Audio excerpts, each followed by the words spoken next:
Ladies and gentlemen, welcome back to another session of our Thrive in China roundtable. Welcome back for those of you that have been on previous roundtables, and for those of you that are brand new, thank you again for joining us live. Before we start our roundtables, as usual, I always like to understand who is in my audience.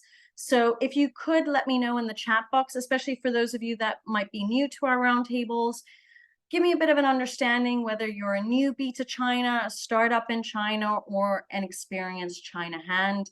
Always gives me general insight. I know that Joe has been sending around emails to get more insight from our community. So do let us know. It helps us to gear up for our 2024 roundtables that are coming up very shortly in a couple of months. For those of you who don't know me, my name is Christina Kohler-Colucci. I'm the head of business advisory at Woodburn Accountants and Advisors.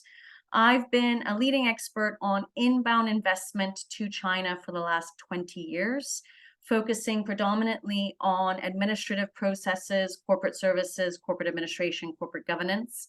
But we do this for two jurisdictions, Hong Kong as well as China. I've now helped in the last 20 years about 750 companies with their, well, everybody's in a different phase, but with their journeys into China, particularly when it comes down to transacting with companies in China, setting up entities, and ultimately growing and scaling up their businesses in the market. And last but not least, again, for those of you that are new, we are offering our ebook, The 10 Biggest Mistakes Companies Make in China, free. So let me know, email me at christina@woodburnglobal.com, and I'd be happy to give you a free version of our book. So moving the admin aside, why did you all come here today? Well, today we're hosting roundtable number 30. This is our Thrive in China community, where we have been doing roundtables since January of last year. Today's topic we're going to be focusing on is how to vet as well as find potential partners in China. And I don't want to say there is a right or wrong way of doing things. I think a lot of it also depends on luck in terms of finding the right partners. I think also with experience, people tend to have a better insight in terms of who they should be partnering with. Seems like a very hot topic today. More and more people are joining in the room. So it does also depend on experience and insight in terms of what partners will suit you. I will say, when I look at all my friends, I look at my partners within my own ecosystem, and predominantly Western faces, right? Foreigners. We have all gone through working with a bad partner before realizing what is our partner profile that we are looking for. And a partner profile can be extremely different if you're looking for a distributor, a sourcing person, a headhunter, an accountant. They can all look different because you're all looking for different skill sets, different added value that should be coming from them. So everyone I've met has usually gone through a bad experience with one before realizing what is then a good partner and how to evaluate partners. So if you are going through a bad experience, don't feel you're not alone. Everyone's gone through it, or predominantly everyone's gone through it. And again, finding the right partner is sometimes luck. It is a needle in a haystack. But that's also why, and you'll learn it from today's presentation, I do highlight, don't put all your eggs in one basket, okay? Make sure you've got backup plans. So I think let's start off with the most basic question. Why do you need a partner in China?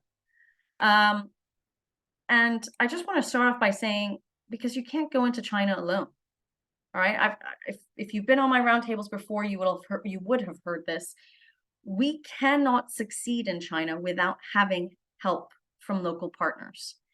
And partners can mean a variety of things. It can mean lawyers, it can mean accountants, it can also mean distributors, merchandisers, sales agents, it can mean TPs, logistics providers.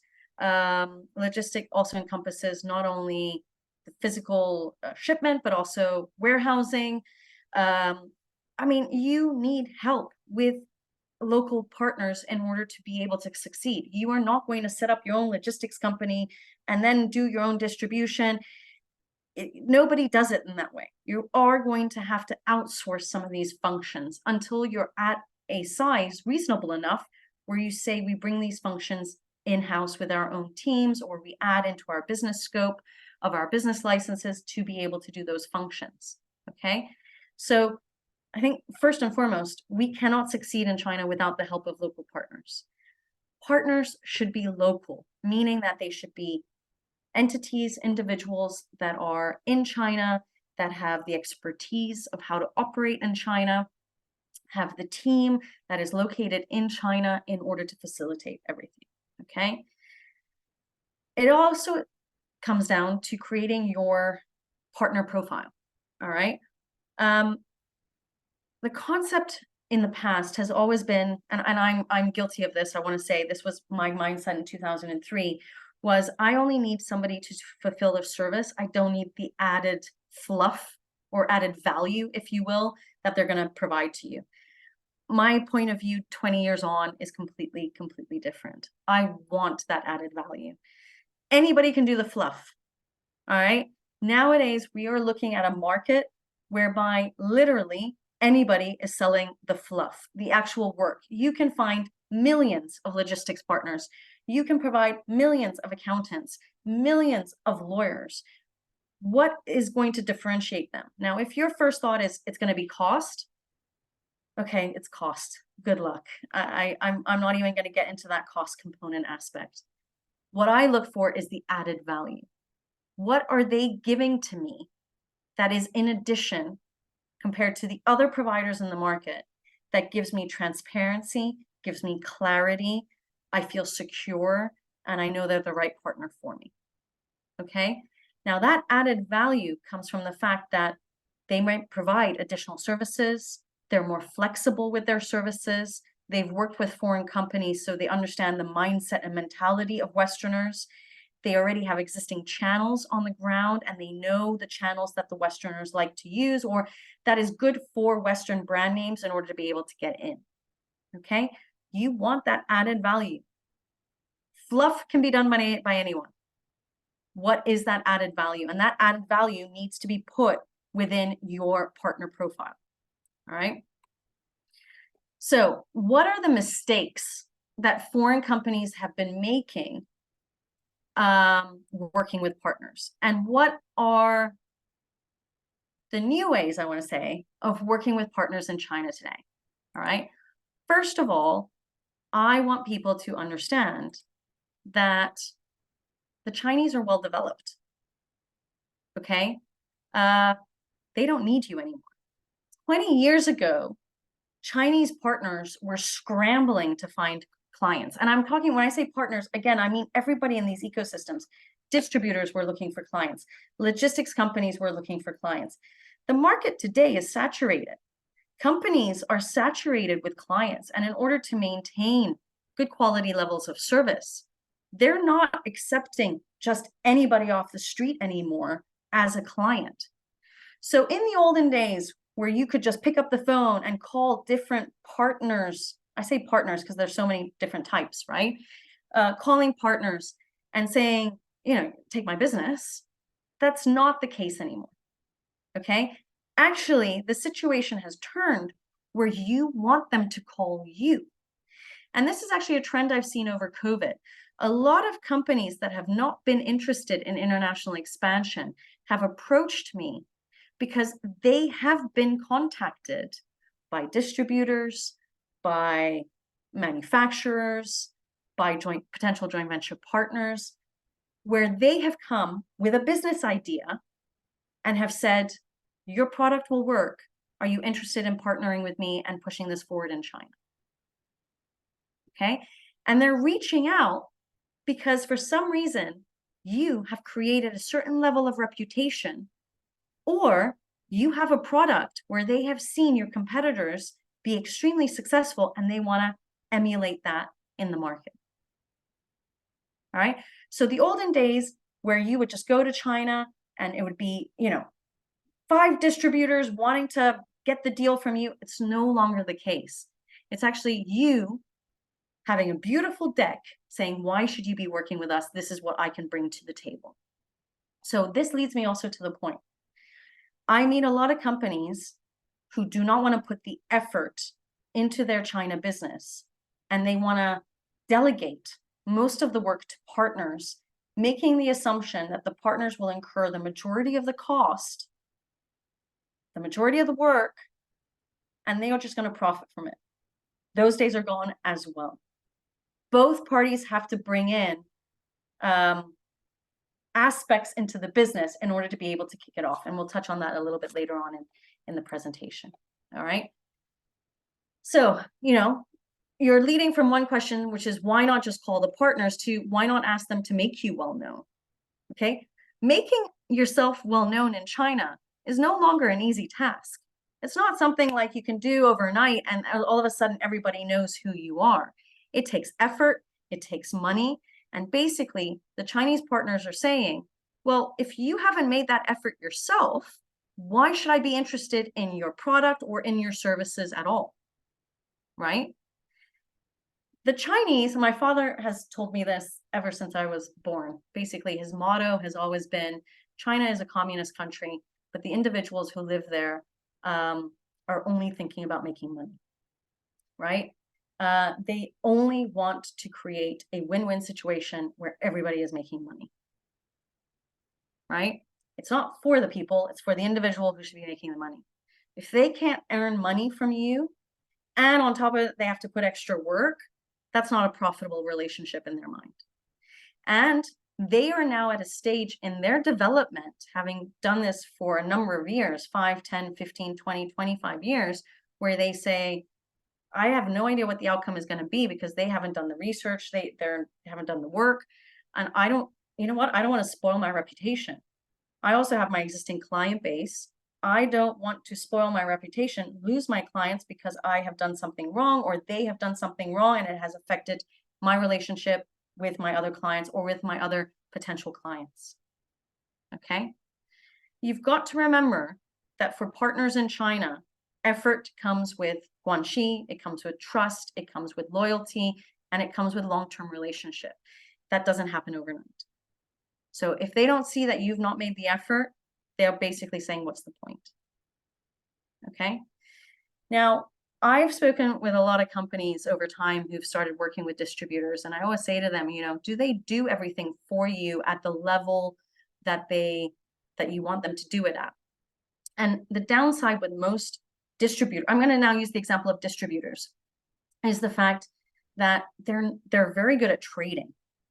They're very good at the logistics, the warehousing, finding customers, and the trading aspect, but they most likely are not very good at testing products and promoting products, right? So the whole marketing aspect, testing new product lines, getting focus groups in, that's generally speaking not their specialty, okay? So if your expectation is also that I'm going to work with a distributor who does everything for me, they're going to test my products, promote my products, well, what happens if the testing doesn't work? They're not interested. That step has to have already been done by you before they're going to start working with you.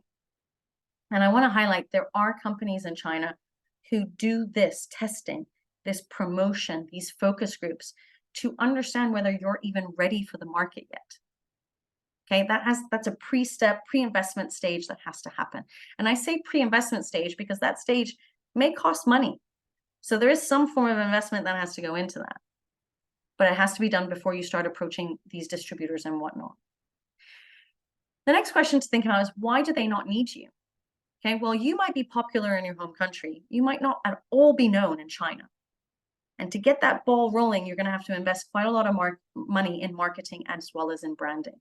Okay, they might have other potential clients who may have done the work and the effort originally and maybe ahead of the game, and they're going to choose those clients over you because they already have a reputation and they've already built their network in China. Okay, and ultimately, if you haven't done the homework and you haven't pushed things forward, and if sales are not growing, I can tell you now, they don't need you. They'll drop you. Okay, so you've got to be extremely prepared before you start approaching these partners. I'll even say for me, I'm a corporate services provider. I won't talk usually. I won't talk to a company who's not already traded with China. My services really only come into fruition if you have already traded and done some form of business in China. If you've done none and you're really at the early stages of the scratching board, I'm not the right partner for you. You've really got to go to market research specialists and people that are in that phase of your market entry. So your partners will also have certain criteria about who they want to talk to and what the agenda is of those calls before they're willing to give up their time to speak with you. All right. Now, why is it wrong to work with one partner only? Now, I want to highlight, because the 2 case studies that I'm going to be touching on at the end of today, they've only used one partner. So those are the wrong examples. But I will also say they were very lucky in finding those specific partners. It doesn't always happen like that in China. Similar to when I talk about finding employees in China, I always say, make sure you've got backups. And it's the same with distributors. It's the same with accountants. It's the same with lawyers. It's the same with any other partners in your ecosystem. But let's use distribution as a talking point for this, that you have an understanding. When you're working with a distributor, first, and let's say they're based out of Beijing, right? They probably have a very solid network in the Beijing and northern China area. But it's extremely rare that one big distributor can have nationwide coverage. Okay? If they say they can do things nationwide, your expectation should be that in the other areas of China, it's going to be very superficial work that's done there. Okay? Generally, you should think about segregating China, if you look at a map, and getting regional distributors throughout China. Okay? Just one basic point. The dialects, if you have a northern Chinese talking with a southern Chinese, it's different dialects. I have team members in my Hong Kong office who only speak Cantonese. They do not speak Mandarin, and hence are communicating with my Shanghai office in English. All right. Now, things are changing in Hong Kong. The educational system has changed where Mandarin is mandatory. But if you're looking at the older generations, many of them don't speak Mandarin. So you've got to understand the dialects, the cultural nuances, just within the territory of China. It's a versatile country, so you have to imagine how that's going to relate. Now, if you tell me that you have found a distributor who has offices throughout China, amazing. Just make sure you're vetting that and that it's true and real, okay? And not that they're using outsourced providers to facilitate that. One distributor is always at risk. And I say that looking at the current economic turmoil that's happening on a global scale. If the distributor goes bankrupt, if so many things can happen, guys, in regards to working with one distributor that you don't even have control over. It's really up to them and their business. So if they make mistakes, if they go bankrupt, or very simply, if the relationship between you and them goes sour, what is your backup? All right. There are plenty of distributors in this case where if you have many, where you lower your risk, your business continues within the Chinese market because actually you're thinking about it from a regional perspective. I've been talking to a lot of people about the last 3 years, the COVID period. And I have a lot of partners who diversified themselves, saying, things aren't looking very good for China. I better now start offering services in Southeast Asia and other jurisdictions. They've diversified themselves within Southeast Asia, right? You've got to diversify your distribution portfolio or diversify your supplier network or have multiple lawyers on speed dial. I have multiple lawyers depending on their expertise. So it's really important, and also location. I have certain lawyers that I contact for Guangdong, certain lawyers I contact for Shanghai. So it really depends on the case-by-case basis where I need somebody. All right. In addition to that, there is no guarantee, and those are my case studies that I'm going to highlight throughout today's presentation. that the first distributor that you find or the first partner that you find is going to be the good one, right? It's simple mathematics, right? One distributor might not be the right fit for you. If you have several, then you can kind of mix. Now, if I talk about one case study in particular, they arrived in China actually utilizing their EU distributor who set up a subsidiary in China, a joint venture subsidiary in China. And although the service, quality of work, and cost was fantastic in Europe, it just was completely subpar in China.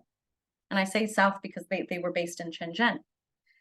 So they got a referral basically to utilize the services in southern China. That whole exploration of 18 months to 2 years, it showed it was a testing solution to see how things were progressing. But after 2 years, actually my client had the mindset of buying them out because they were the sole client. They weren't winning other clients. And having already an automatic entity, but realizing that probably wasn't the smartest way. And so exiting that relationship and doing things by themselves. Okay. In addition to that, you also might find distributors have certain expertise depending on certain product types. All right. And it's a matter of finding distributors that are the expertise in your product types. Okay. And having that variety and that flexibility to move that around. In addition to that, you might also lose control over the situation if you have only one distributor responsible for your product.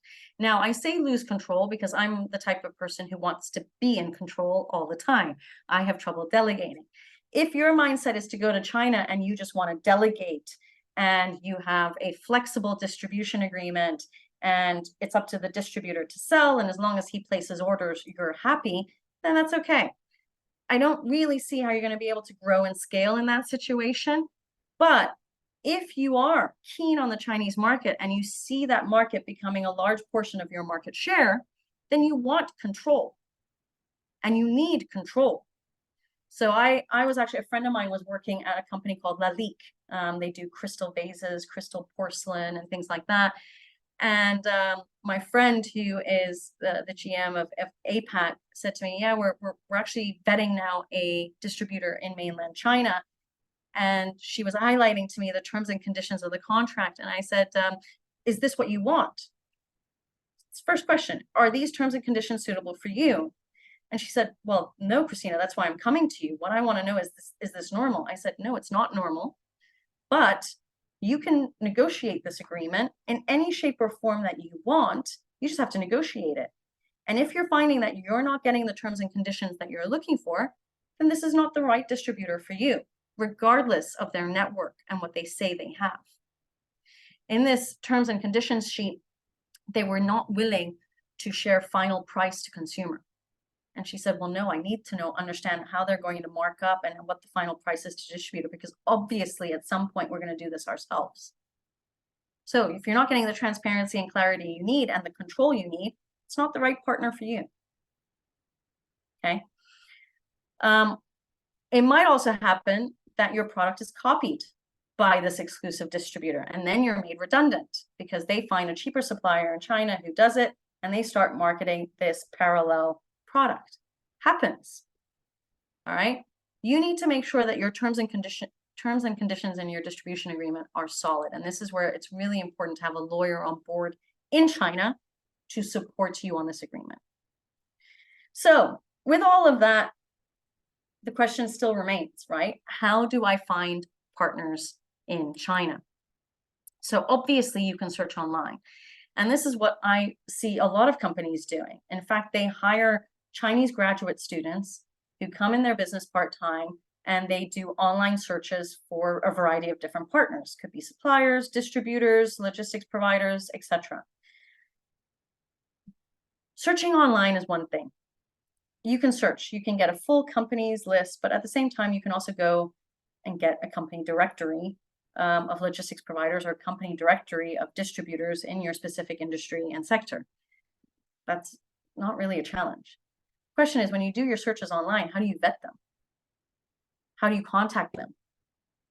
are these graduate students who are who are not necessarily familiar with your business or don't have any incentive to really push the business, because maybe they're even not getting paid, they're not getting commissions on anything.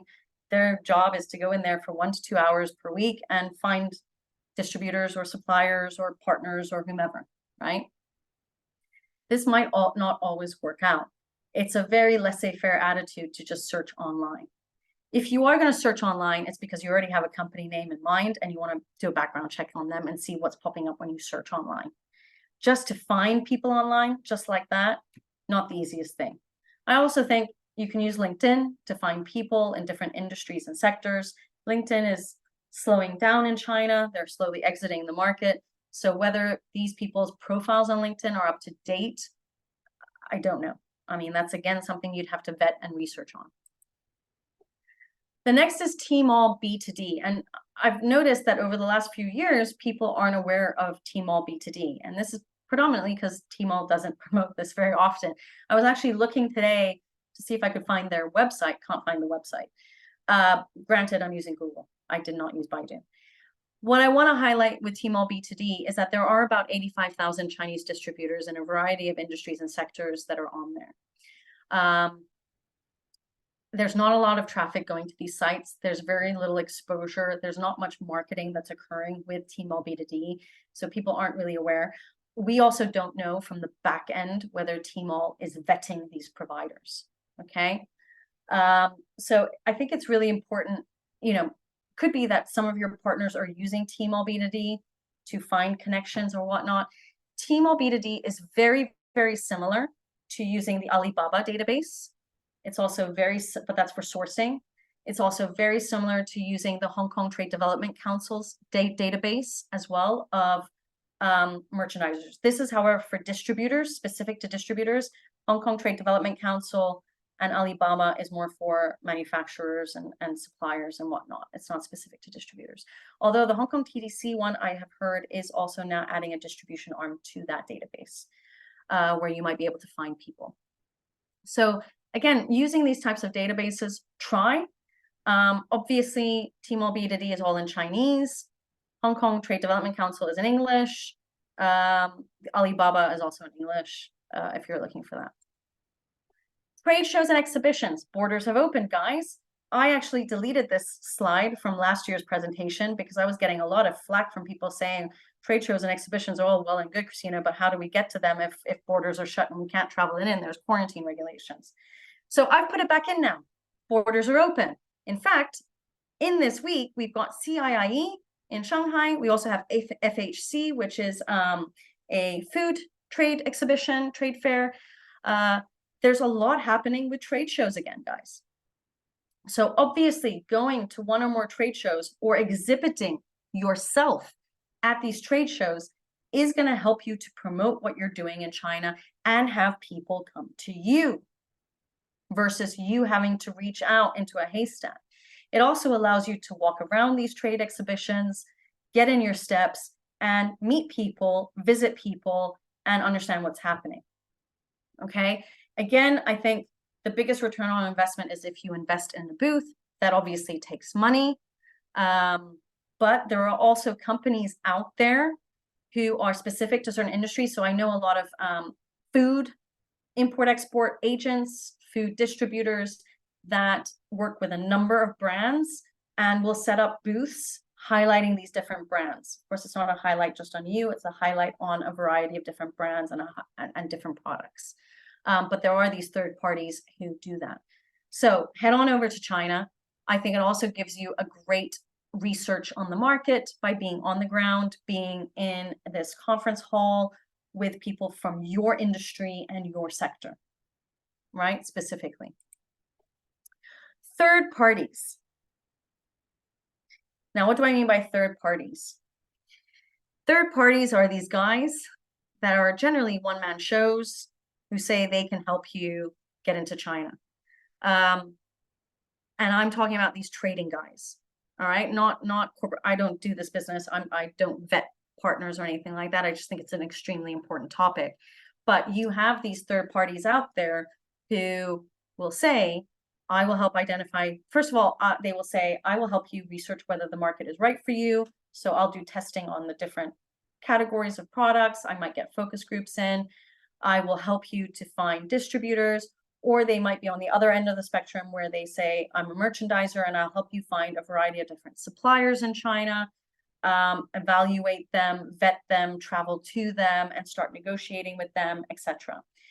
These third parties, again, generally speaking, are one-man shows. There are a lot of foreigners on the ground in China who also do this, where they will offer complete packages of market entry analysis. For the food and beverage sector, they might do Chinese labeling. Different sectors, they might do product registrations, customs registrations, and other type of added value services. I have no opinion whatsoever on whether this is a good way of getting in. I just know it is a way of getting in. And it's up to you to vet then these third parties, understand who they've already worked with, etc. Now, I also want to highlight, when we use this term third parties, you could also do all of that by actually hiring somebody on the ground who does all of these functions for you. Doesn't mean you have to set up an entity in China. You could also then outsource that employment to an employer of record. That's something we do. It's a corporate service. We hire the individual only dealing with HR matters. The job focus of this individual is that they do all of these functions for you and they're working full-time for you, right?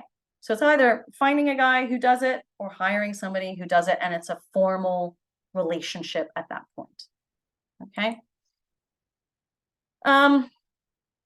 So the idea of the third parties, and by having somebody on the ground, is that they are doing the legwork, okay? They are traveling, they are meeting people, they're vetting. They ultimately should be saving you plenty of time. Now, I do want to highlight, I prefer this methodology than hiring a graduate student, by far, okay? Now, obviously, the issue with hiring somebody is that you can't offer them a long-term relationship because their job is to test the market, meet partners, meet distributors, and you don't know if this is going to work out or not.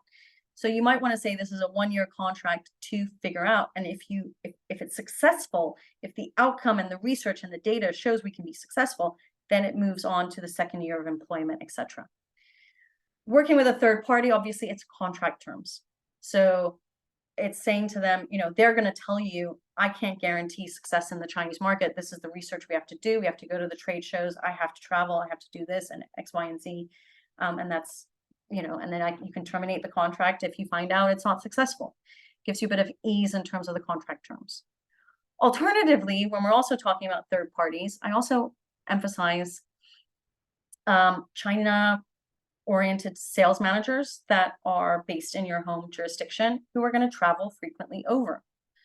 You know, you don't necessarily need somebody permanently on the ground, but you could say to somebody, I want you to be in charge of China. You're going to be based in the UK, but I need you now to travel 8 times a year or 1 week of every month.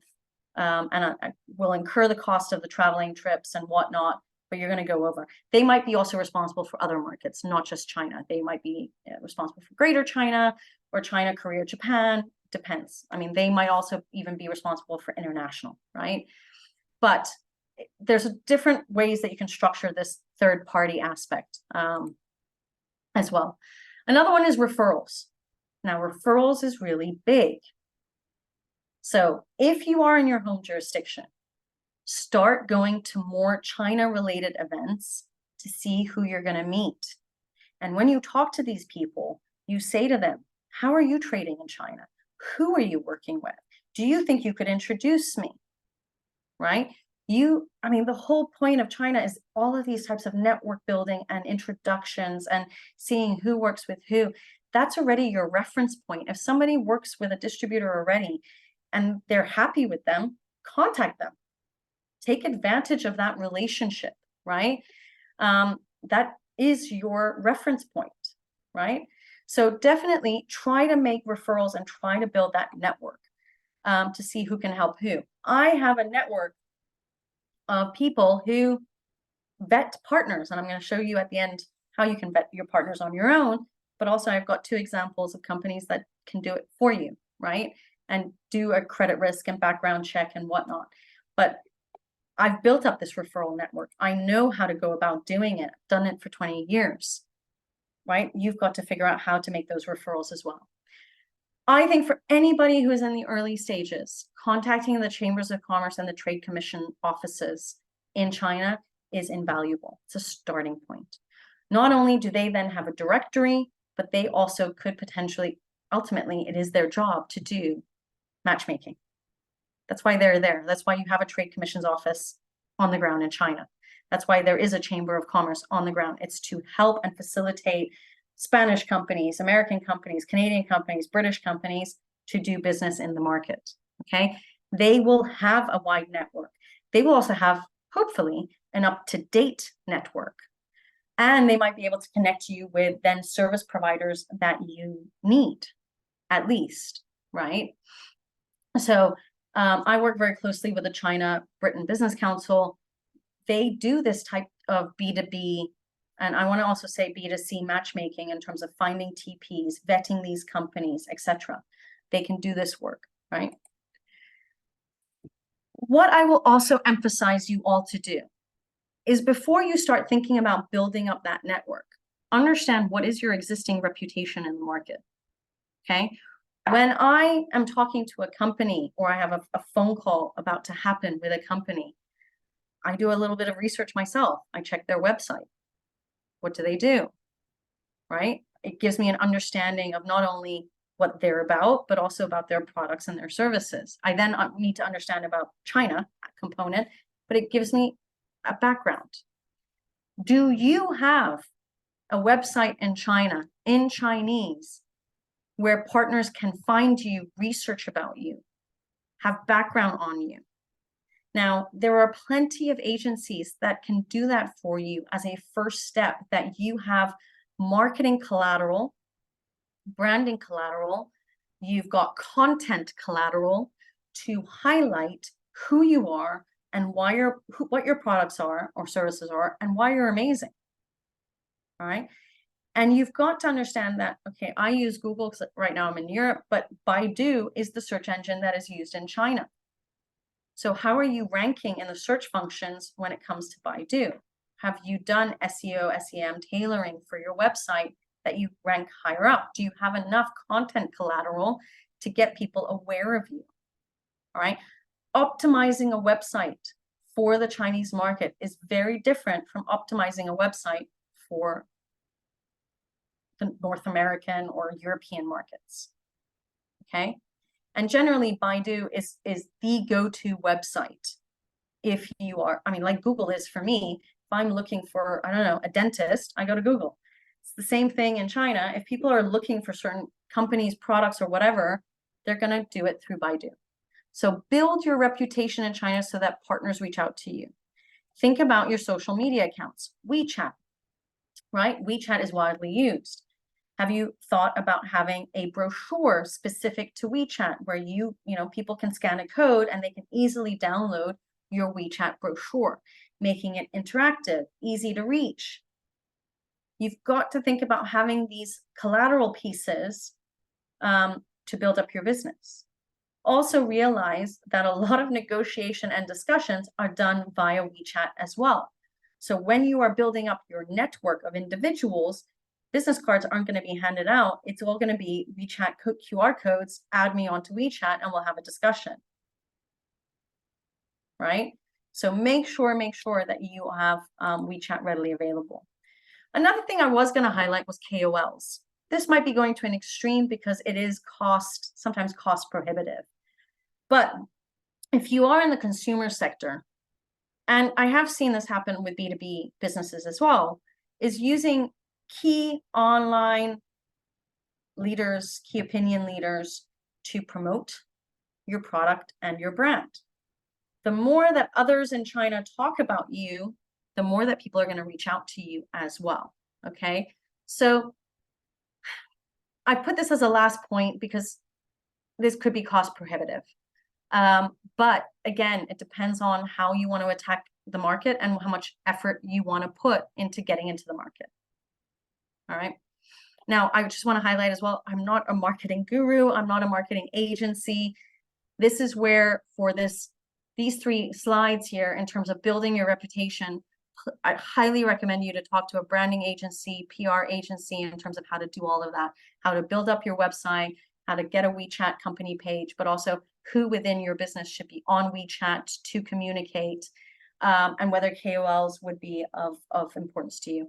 And I do also want to highlight there are marketing agencies that are specific to B2B businesses and those that are to B2C businesses. So again, it's about vetting who's the right marketing agency, PR agency for you based on the existing clientele that they have and the type of businesses they're dealing with. Meeting partners in person. Again, I did not have this section in this type of presentation last year. I've got it now because, again, borders are open. Visiting partners is part of the due diligence. It's part of also understanding if they are the right fit for you, because in the end, you want to build a long-term relationship, and it's a people-to-people business, okay? So, you know, the whole point of visiting partners in China is 1, maybe meeting them at the trade shows and exhibitions. 2, it's going to their premises. So do they really exist? It's then sitting down with them over a cup of tea and asking them the questions that you need to ask, where maybe potentially you're not getting them over Zoom calls or Microsoft Teams calls. This is the time then to evaluate them finally over a face-to-face, okay? Obviously, you need to prep before you have these meetings to understand what information you want to get out of them. And it's really important also before these meetings to have your partner profiles ready so that you know what you're looking for in a partner. So a couple of due diligence questions I've listed here. Again, I mean, this is only 6 of them. You might obviously want to be more specific depending on if you're looking at a supplier or a distributor or a lawyer. Is how many, I mean, these are the basic flirtation questions, if you will. How many years have you been established? Can you show me the names of companies you worked with? Any success stories? Who will pay for what? Where are your partner's clients based? Can you share some of the biggest challenges you've experienced? And ultimately, how can you help us grow in China? I would probably also add, what are your unique and added value services that your competitors are not offering, but you are? That usually stumps a lot of companies. Again, you have to decide whether that's an important question for you. I know that's an important question for me. Questions to and I wanted to put here also additionally how do I say, an example of specific questions that I would ask a potential Chinese distributor, right?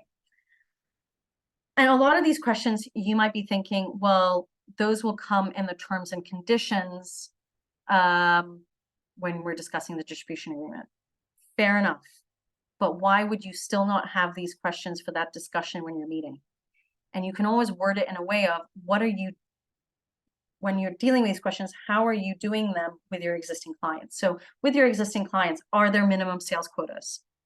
For my specific industry and sector and the specific products that I'm dealing in, are there minimum sales quotas or not? What are the payment and shipping terms? How to deal with trademark registrations? Bring it up. Are your trademarks registered in China?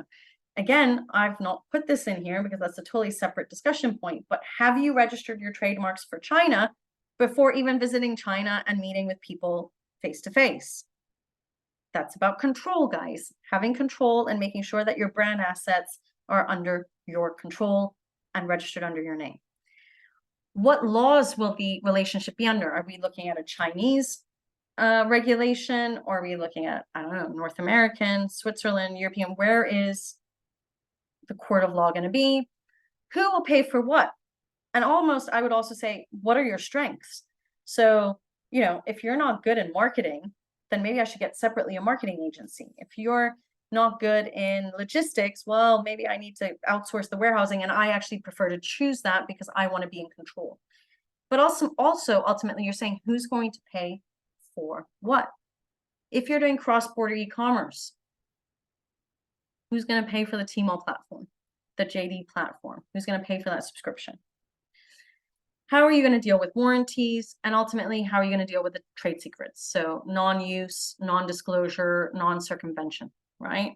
And again, I hope this also outlines to all of you, it would be very good to appoint a lawyer to then help you with the negotiation of this, especially somebody who's on the ground.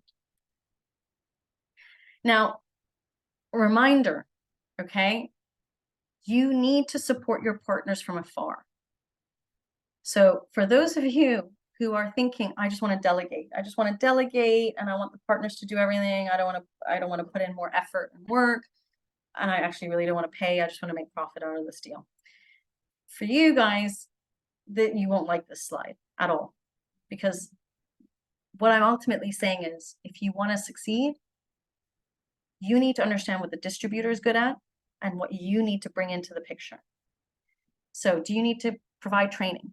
Do you need to provide additional information? Do you need to provide collateral, brochures, content, technical design, not technical designs, technical explanations of your products? What do you need to bring into this picture in order to explain things to people? And I've got a perfect case study for this. I had a client out of the UK who was using a distributor in China to sell their products. Their products have 3 different value levels. One is cheap instruments, one is medium level quality instruments, and one is high-end instruments. They're in the instrument measuring sector. And what they were noticing over a period of 2 to 3 years was that they were very happy with the growth and the scale of the market. But when they dug in and did a bit of analytical work, they were realizing that this distributor was extremely good at selling the cheap, i.e. the poor quality, and the mid-level products, and rarely sold anything that was in really the precision instruments, the high-end quality level, right? Why? Because actually they'd never given the guy training on it. Now, they changed their business model after a certain period of time, and they relocated one of their technical salespeople over to China to reside there and to work very closely with the distributor to be able to go to sales meetings. Actually, first observe how these sales meetings were occurring, how many sales meetings, what was the client network looking like, but also to then help the distributor if actually the client needed more precision high instruments, okay, or that she found a way to be able to sell that. It was about educating. And this person is now still based in China after now 2.5 years, and the business is still growing and increasing. They have somebody on the ground supporting the distributor. Now, my client decided to set up their own entity. They decided to hire this person under their own entity. They could have gone a totally different way and said to the distributor, please hire this person for us, and they're going to sit in their office. They didn't do that because they wanted control, but they also wanted flexibility to find other sales channels. COVID prevented them from finding other sales channels because they couldn't bring over another sales staff, but that is in their projection plans for the next couple of years. Okay, so a lot of ways you can do this, but you've got to think about how you want to allocate that. Okay, so what I want to highlight is that distributors, they might know your sector and your industry very well, but they might not know in depth about why your product is special, why your product has benefits that other competitors don't have. They need to be taught all of this. And there needs to be frequent training on this, especially if you start bringing in new product lines. Okay, so definitely make sure you're supporting that team. All right. Now, I just want to highlight before we go to the next stage. I remember going on a delegation. I was actually in the UK meeting about 10, 15 different companies, all interested in doing business in China. And I met one company that had allocated a distributor with an exclusive agreement. And then she said to me, oh, you know, my issue is that I don't know how to track their sales. And in fact, I'm looking at their sales actuals as well as their forecasts, and it's just going down, down, down, down, down. And I said, well, why? And she goes, well, that's why I wanted to meet you. Why do you think this could be? I said, I don't know. You need to talk to your distributor. You need to communicate with your distributor. Why are sales going down, and do they need support? You can't just come to an advisor and say, I have this problem. The distributor is not doing what they say they're going to do. You tell me why. No, you need to communicate with your distributor to understand why. And if that means taking your butt off of your office chair and flying over there to meet with them in person, that's what you're going to have to do. Okay, you need to put in this effort.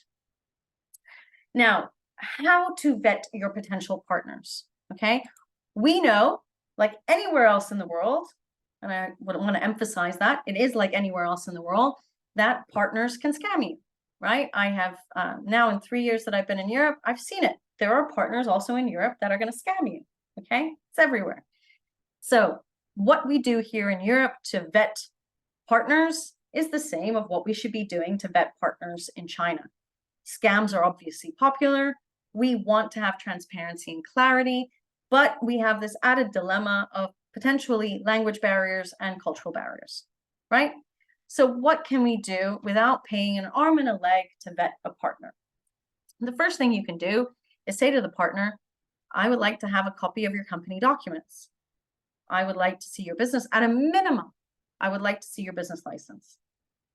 And I would like to then translate it myself because that gives you the control to translate it. You can use Google Translate, guys. Not complicated. You might want to say, I want to see your tax certificates as well. Although nowadays with new companies, there are no tax certificates. It's all combined with business license. You might want to see their IP registrations. I think it just depends what business you're in. You might want to see a lease agreement to see if they're really in the premise that is stated on the business license. Now, very few people will ask for will give you their financial documents, but they might give you certain stats, right, about how successful they are. So, I wouldn't be too picky on the financial information, but I mean, what does it hurt to ask? It doesn't hurt anybody to say, can I see your latest audit report? I just want to understand where you stand. Are you in good standing, right? Now, that's just the basics. Then you can have your graduate student do this type of research, which is do general online searches, preferably on Baidu. What pops up when you type in their Chinese company name or even their English company name? Do they have a general fixed line, phone line? If yes, what happens when you call it? Check if the contacts that you are in contact with are actually working for the company. Check on LinkedIn. Do they have profiles? What do those profiles say? Ask for a reference list. Ask, about third parties. Who are their customers? Ask for that reference list. Can they talk to people? Who are their suppliers, their competitors, government? If they say they're in the government, you want to verify that as well. Are they a trade association? Check media outlets as well. Now, you can do all of this using Baidu, using Google. Okay. Checking the address obviously is something difficult to do, which is why I've highlighted fly over, visit the premise yourself. I do know that a few of the chambers of commerce are also offering that service, so you can always reach out to them. You can also obtain the AIC file, which I'm going to talk about later on and show you how to do that. Again, business license, company control. I think one of the critical things to ask is bank account information. And I say this because, and that leaves me on to the last question, which is, are they using a Hong Kong company or an entity abroad to transact with you? Are they using a Hong Kong company or an entity abroad to transact with you? Usually you can always find that out through the bank account. Is the bank account in an individual's name? Is it in a company name? What is the company name? Is the company name matching what's on the business license? I find the bank account information vital, and that's something I would definitely ask for, especially working with distributors or working with suppliers in China. Red flags. How can we find out what the red flags are? All right. Usually when you are meeting with a partner, if it's all too good to be true and there are no hiccups at all, it's too good to be true. And for me, that's always a bit of a red flag where I would want to know, why is it too good to be true? And that's where then I would talk to the references and understand what's going on. If their website is only in English, now, if you are talking to a Chinese distributor and they only have an English website, I would find that weird. Okay. My website is only in English because I'm catering to Western companies that are coming into China. I'm not catering to Chinese owned businesses or I'm not doing outbound China work. So my website is only in English for the reason that that's my clientele. Chinese distributors, generally speaking, their websites should be fundamentally in Chinese, as well as for the bigger suppliers. If there's no website, it wouldn't necessarily surprise me unless they tell you that they're really big. If they're really big, I would be extremely surprised that they don't have a website. If they're also pushing you all the time, meaning let's sign, can't you see the big numbers that are going to pop up? We need to start making those numbers, otherwise we're going to lose out. And if they're constantly pushing you, that's usually a sign for me too, because we want to take our time to review everything, review contract terms, review conditions, etc. Chinese tend to like to play off on the patience of Westerners. They're very good at doing that. Take your time with all of this, okay? The money will come once you start in any case, if you do it right. What I don't want you all to do is rush into something and then have to spend more money fixing it later, okay? If you've done your reference checks and there's still no verifiable track record, that's clear. If there's no company email address, which is extremely common in China, I would be a little bit worried, because that would kind of, for me, relate to a one-man show. So check whether there is a company email address or not. Also, if they're only using WeChat, I would also be suspicious, because you can't. I just want to highlight to everybody, WeChat is a personal account. It is not a company account. If the contact person you're in touch with leaves the company, there's no point having them on WeChat. All right? Make sure you've got emails and you have multiple people that you're talking with in the company. If your gut instinct is telling you something is iffy, get external advice. Okay, just to verify whether your instinct is correct or not. I did this for a client, actually. You know, a lot of companies in China are having issues remitting funds abroad. There's tight and rigid controls and regulations now with the banks, and it's getting longer and longer, and it's getting tougher and tougher, especially with the types of documents that have to be submitted. And this UK company came to me, and there was a huge amount that had to be paid from China. And the Chinese company said, actually, it would be really good if you could fly over to China and meet with our bank, so that they can see you're real and that you're from the company. And he said to me, you know, what is this nonsense? I have to fly over there to meet with a bank to make my transaction fly over. That's their responsibility. When I told him how difficult things were getting, he understood why the guy was asking him to fly over. It might just be an added help to speed up the process of getting the money abroad. And I said to him, I think it's fantastic that the guy offered it. I actually don't know any Chinese company that has offered that, or even thought of offering it. So if he is, take him up on it, especially now with borders being open and being able to travel over. Go also that you can meet him. I mean, you shouldn't go just for the bank account opening, add something else to the trip. But I said, you know, this is great news that he's trying to help and push this forward. And one of his suggestions is for you to meet with his bank so that you understand the process. So I thought that was brilliant. So that was not a red flag for me. Other red flags might be things like no production facilities, having no business license, or delaying on giving you the business license, no staff or no other staff that you're talking to. Maybe they're incredibly cheaper than market average price. That always concerns me. If your contact does not work for the company, but actually they are what I call a facilitator, that would always worry me. If the communication style or the contact persons keep changing, that would also worry me. If they are requesting upfront fees or facilitation fees, introduction fees, again, that would worry me. So those for me would be my red flags. It's not everybody's red flags. I've just listed here what I believe are red flags for myself. Now, what else can you do? You can also run external due diligences on your partners. So this is one website. It's called the National Enterprise Credit Information Publicity System. It is where all companies registered in China are located. Okay. When you type in, you might need to have a login. You will have to have login details, set up a username and whatnot. You might even have to pay to get the information. But if you have the Chinese name of the company, you should be able to log in and get the full information from the Ministry of Commerce directly about the status of this company. Okay, anybody can do it. Websites are in Chinese, so you can definitely have your graduate student do it and pay a little bit of money to get this information. All right. Next one is Chi-Cha-Cha, which again is another enterprise check directory where also you can get information. You do have to have, again, a username and whatnot. You have Tianyancha, also very similar to QCC. You also have iChicha. However, again, I've just highlighted here, if you don't have a China location VPN, you might not gain access to it. It might be blocked. So just make sure you're checking all of that. Like if things get blocked, check your VPN system. You might need a Chinese VPN to be able to log onto these sites. Aliyuan is another one. There are a lot of sites. They might not always give you up-to-date, clear information, but these are the sites that are offering this.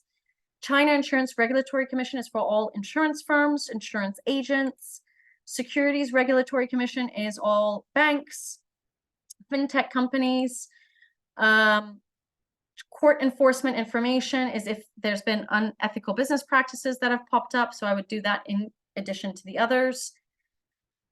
These are just a couple of guidelines in terms of logging in. Some of them you can put in the English name of the company, but not many local Chinese companies have registered English names.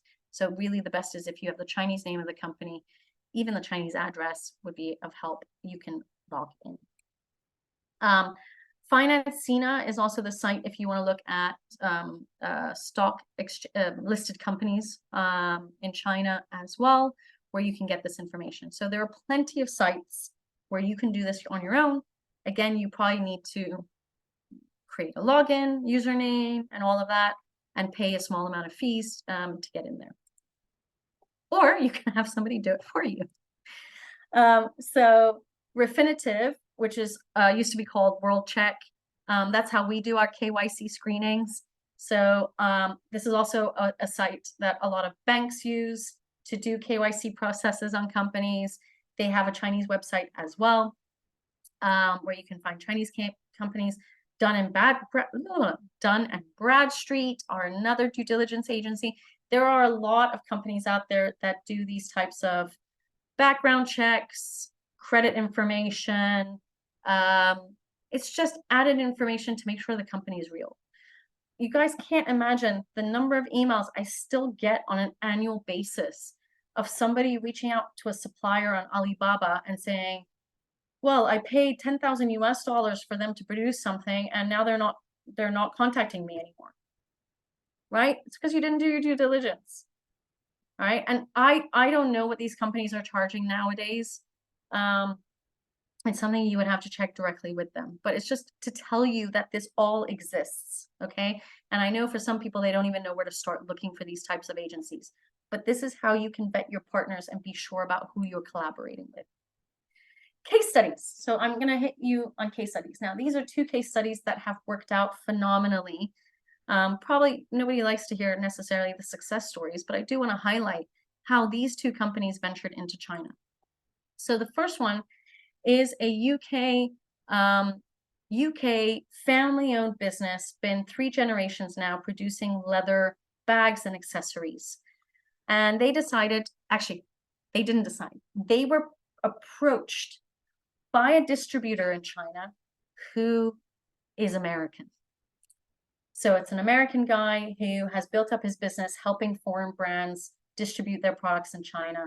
He's been doing it for a number of years, and he approached them actually probably at a trade show, if I remember correctly. Now, first of all, I say lucky because it wasn't a Chinese distributor, it was an American distributor. This American distributor, obviously a Westerner, built up his own business, has the Western mindset, and was able to explain very clearly and succinctly what he was going to do for them. So not only did he open up a retail shop for them, a flagship retail shop, he also did 3 cross-border e-commerce platforms, and then found other department store distributors to promote the products. Very successful, grew beautifully, even hired 2 people within his own business to work solely for this brand. Lo and behold, stuff happens. This individual, this American distributor, decided to retire. He informed all of his clients he was going to retire, and it was up to then the brand to decide what was going to be their next steps. They could find another distributor, or ultimately they could go ahead and set up their own way. Now, in this scenario, there was one distributor. The luck was that it was a Western guy building up the business. Okay. And that just gave them the security. Now, the other one is a very famous tea, coffee, cookies brand out of the UK. They started off in China, again, with one distributor. But here is how they managed that distributor.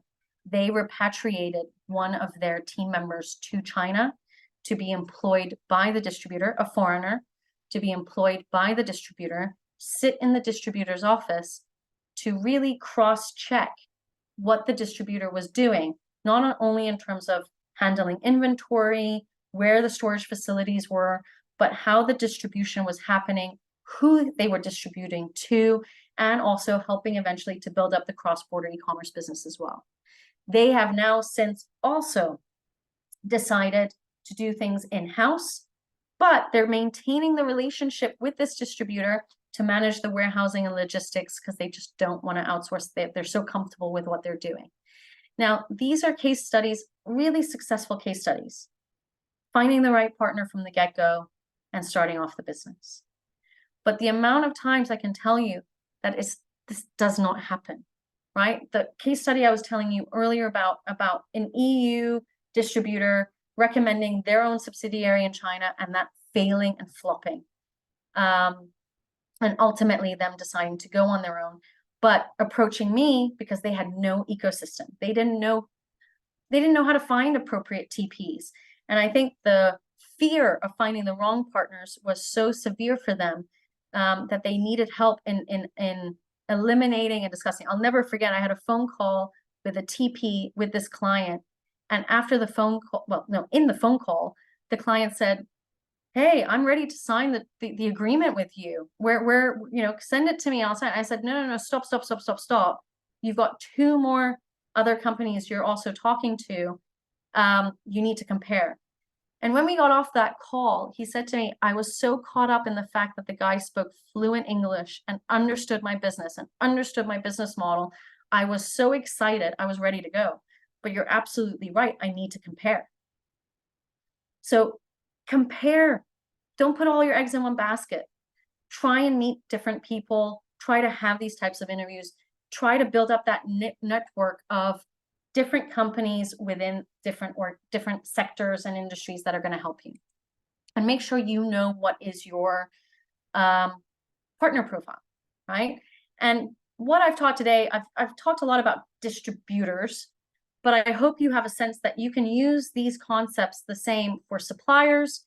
You can use these concepts the same for headhunters, lawyers, accountants, PR agencies, marketing agencies, logistics providers, whomever within your ecosystem. All right. So that's the end of today's presentation. I would love to hear what everyone's biggest takeaway was from today. It always helps me to tailor make these types of presentations, which I do again every year. I find them really the foundation to learning about how to deal with partners. So let me know what your takeaways were, or if I missed something that you would love to hear more about, let me know about that as well. You can write it up in the chat box.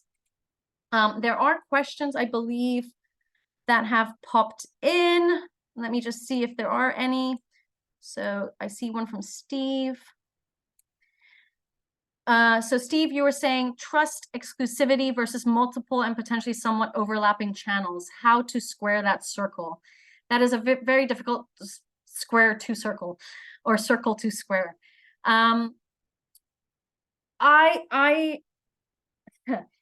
If you sign exclusivity, I am fine with that. Just make sure you have very concrete exit clauses. So in your contract, so let's say we're using a distributor, right?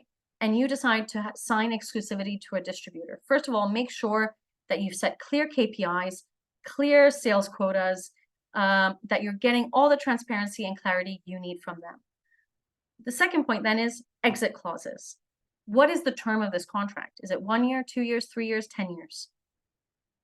You know, is it good to have that limitation? That's something, again, to discuss with a lawyer based on your specific situation. Exit clauses, if they don't hit targets, right? For how long do you maintain that relationship to then say, no, we exit now? So if you are using exclusivity, make sure you have those exit clauses in there. And that's, again, where I would say, get a lawyer. Make sure somebody with experience in terms of drafting these distribution agreements and then helping you to negotiate with those distributors. Multiple and potential somewhat overlapping channels. Well, when you say overlapping, that ultimately means potentially you don't have oversight over what those channels are and who those end clients are. You need to also talk about concrete guidelines. You have to give them guidelines, right? And say, I've got a distributor in Beijing who's catering to this market. He is not supposed to go anywhere else. You tell me if he does, then that's a red flag for that distributor, right? You have to have that open communication with all of them. I was going to say something else on that point, and now I lost my train of thought. Potentially some overlapping multiple and potentially. Oh, I wanted to highlight a case study. So I have a client who's doing cross-border e-commerce, but in a variety of different product lines. Beverage, snack food, coffee, alcohol. So that's the different product lines. He has actually done something very interesting where he has separated TPs by product category. So he's not placing all his eggs in one basket. He's basically saying, I've got one TP who's doing coffee, because I've seen they've done it before. I've got one TP who's doing energy drinks. I've got another TP who's going to do wine. He has separated and so he's separated actually by product category, okay? So when you say overlapping channels, it doesn't have to be overlapping, could also be done by product category. So keep that in mind. Another question you had was, are there companies that can give us the financial overview of any company? In the UK, we have Companies House. So those websites I showed you, they might not give you the financial data. Only if they're publicly listed will you see the financial data. However, so as a company in China, our information is uploaded into the Ministry of Commerce's website. However, I proactively take a box to say that I want to hide my audit reports, but not everybody does that. So you might be lucky in finding that financial overview through the audit reports that are posted into the Ministry of Commerce's websites. There's no guarantee that you might be able to find that information unless they've ticked it. What you will find, however, is whether they are in good standing. So there is a section within the Ministry of Commerce's sites which says, has there been any court cases against the company? Are there any, I saw one background check I did for a client. It said something like the government called them 3 times and they never picked up the phone. I mean, even with that, you get a red mark in your Ministry of Commerce site. So you see all of that information in there. Concrete financial overview, you might not see. I can't predict whether that would be there or not.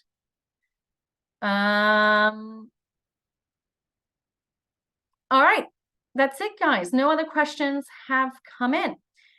If you guys have any other questions or you would prefer to have a one-to-one discussion, in the email that I'm sending out today is a link to my diary. I'm offering a free 30-minute discovery call to see if I can help you or direct you in the right direction. I'm offering this to everybody that is in my community. So again, wait for that email, which will have a link to the video, which will be posted on our YouTube playlist. I don't give out presentations. You just have the video, which is on YouTube, and then the link to my diary. So feel free to set that up. Alternatively, you can subscribe to, oh, sorry, I totally didn't write this wrong. I apologize. If you want to subscribe to our group on WeChat. So on WeChat, we have a Thrive in China community. That is my QR code. So if you also want to build up your ecosystem on WeChat, connect with me. That's my QR code. Connect with me and then type in Thrive in China. And I will connect you to the Thrive in China community, where it's a community of business people to business people. If you've got questions, I've got all types of partners in there as well. I even have competitors in there. Don't ask me why, it just happened. But it allows you to connect with people, and you can just type in questions. So if you say, I'm looking for a patent attorney, somebody might raise their hand and say, oh, I need a patent attorney. I'm a patent attorney, contact me. Or if you need information on current labor regulations, or even if you just want to know what people's experiences are, it's a great avenue. So if you type in there, you know what, guys, I'm having trouble with an employee and I don't know what to do. What would you guys recommend? This is the situation. You will probably get feedback. You know, it's nice to also hear from other people in terms of their own experiences. So definitely join the group. Our next roundtables, we've got 5 more for 2023, and I am starting the calendar for 2024. We've got 10 reasons foreign investors fail in the Chinese market for next week. For those of you that have come on live, you are already subscribed. So it's the same link every Wednesday, 1 p.m. Central European time, now 8 p.m. China time. Just come in, join in. And yeah, and if you have anybody you would like to share this with, just send them the link to register and they can register as well. So I want to thank you all very much for joining in. And I look forward to seeing you at the future ones. Take care.